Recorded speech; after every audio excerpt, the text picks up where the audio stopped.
Happy Friday, everybody, and welcome to today's video. Now, I'm sure all of you have at least one art project or novel or projects that you just can't finish.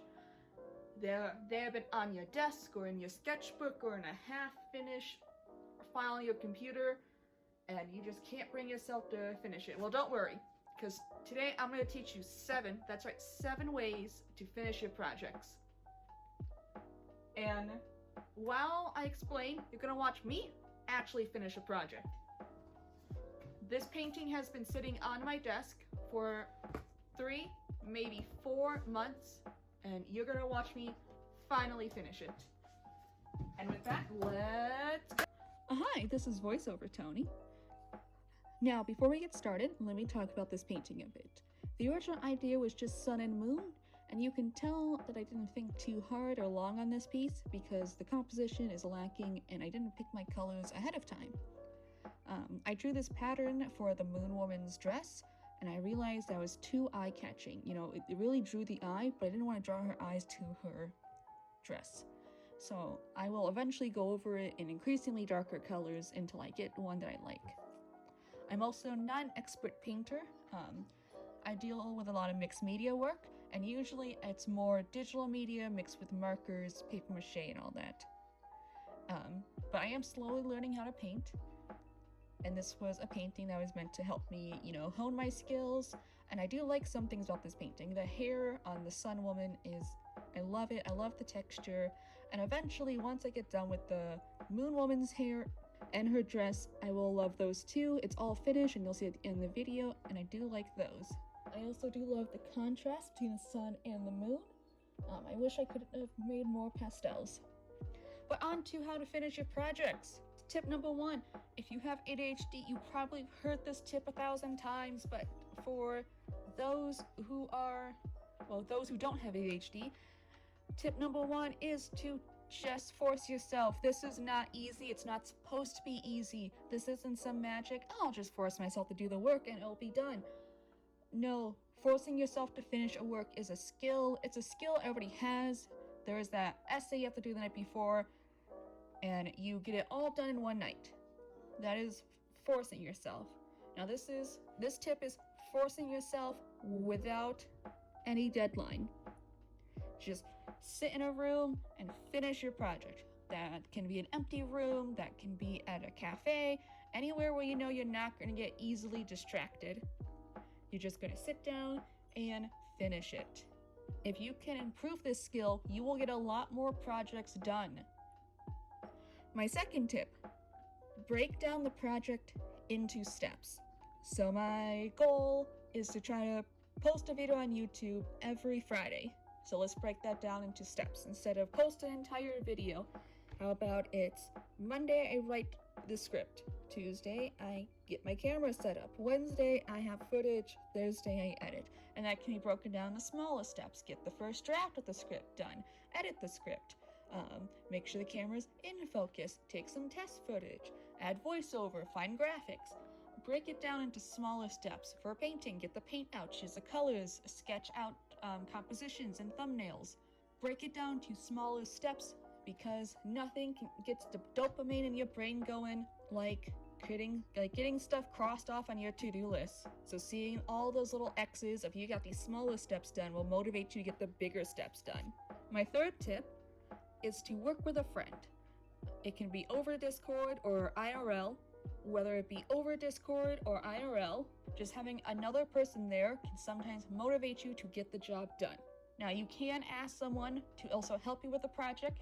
Having a second set of hands doesn't hurt, but this is more of just having a person there.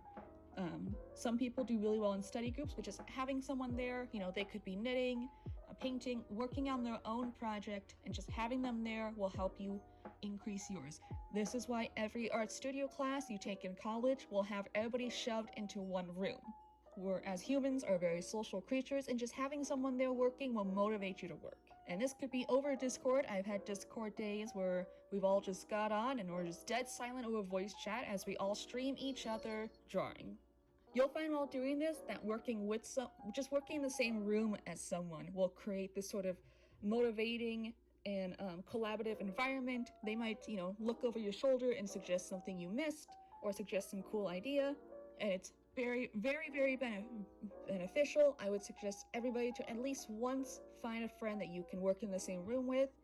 If you have a friend and all you do is talk and it's been 2 hours and neither of you have finished anything or even started your projects, you might have to find a different friend to work with, as obviously you two can't work together. It's like the two kids in the back of the class that won't shut up. Tip number 4 is to shrink your project scale. Everybody wants to write the next Lord of the Rings with 100,000 plus word trilogy that with deep lore and complex characters. But if you've never written anything more than a poem or a one-shot, that's going to be hard, probably take forever, and you'll make a lot more mistakes and a lot less progress. The idea is you make 10,000. The idea is you have to, draw 10,000 paintings for your master, or write 10,000 stories for your master. It's quantity over quality, because the more works you finish, the more projects you finish, the more you can learn from the mistakes done and improve in the next project. Also, if you can't write anything more than a few thousand words, or you've never worked on anything bigger than an 8x11 piece of paper, that might be a sign that, you're just not ready to move bigger. You might have to just hone your skills at the smaller scale just a little bit more before going. And if you have this big lore intensive story, look at your story and think, what does it really mean? What story do I want to tell? If I am telling a romance, do I really need an entire lore section about fairies or crime lords or magic circles or politics? What is going to better help the story? If I'm painting this giant detailed landscape, do I really need all these details at the horizon line? My 5th tip. This is for, all you former gifted kids. I was not one. I was a B student all throughout school. I got A minuses and B's. I didn't get honor roll. My school had this thing called a credit roll. See, that was just if you were smart, but not smart enough to get on honor roll. That's where I was. So this is for all those people who weren't me, because I was not gifted. I'm still not gifted. As you can tell by the mistakes I'm making on this paint, I am not a gifted kid. But you need to stop being perfect. I'll be making another video on this topic later, on how perfection kills creativity, perfection kills your projects. You need to kill perfection to get stuff done. But if you've never painted the Mona Lisa before, why do you think you're going to get it done on the first try? Or put it like this. If your friend has never, painted it before, do you think they are going to produce the Mona Lisa? And then why did the friend allegory hit you harder than the one about you? If you expect nothing but perfectionism from yourself, you will have nothing. No finished projects, no rough draft, this had a lot of good ideas, but I think the execution was kind of off.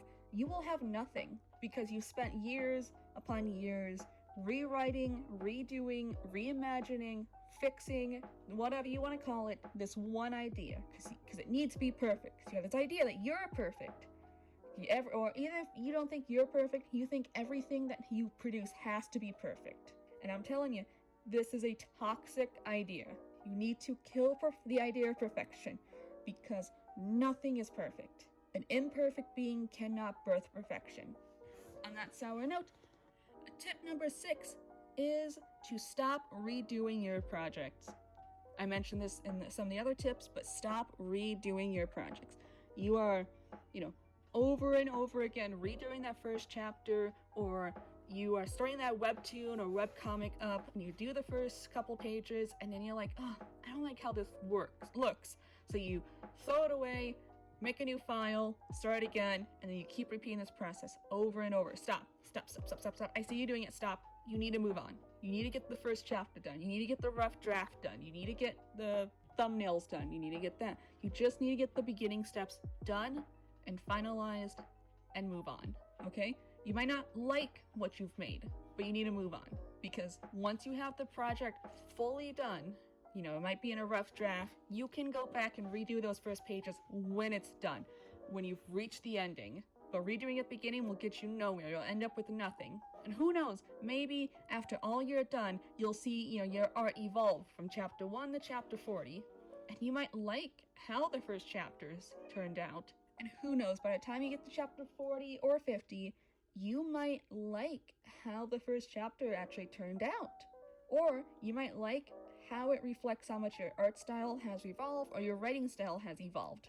But you can't get to that point without your first draft. Tip number 7, the last tip of this video, is to walk away. Now I know that sounds weird. This is a video all about completing your projects, but I'm not saying walk away completely. I'm saying walk away for 10 minutes. Get up from your chair, take a shower, cook some food, go for a walk, pet a cat, play with your dog. Just for 10 minutes, get away from your project. After 10 minutes, you know, set a timer on your phone if you need to. Return to your project, and you will find something new to either fix. Maybe while you're going for a walk, you'll think of something new to add, or maybe you just need a break. Just walk away for a second and come back, and you'll find something new to add, something new to create. And once you find that thing, it's going to push you forward. Or maybe, you know, like the dress here in this sun and moon painting, you've realized you've made a terrible mistake and you have to go back and fix it. And once you fix that, you'll see something else you can add, and the painting or project you're working on will change. Just keep going. Just take a break, go back, keep going. So that's all my tips, and now that you have the skills to finish your project, go forth and finish that game, finish that novel, finish that short story, finish that fan fiction, whatever it may be. I'm going to look over this painting. I'm going to say right now that I like how it turned out at the end. You can see I redid a lot of parts while painting this, but now that it's finished and it's done, I'm going to find a place in my apartment to hang it because I like it. I like the contrast. I like how the figures look. I could have spent more time on the arms and hands, but I will get there someday. But I can see that this is something I can work on and move to another project to finish. And remember, if you like my content, want to see more of this, remember to like, comment, subscribe, and if you really like me, donate to my Ko-Fi. All links will be in the description, and have a great day.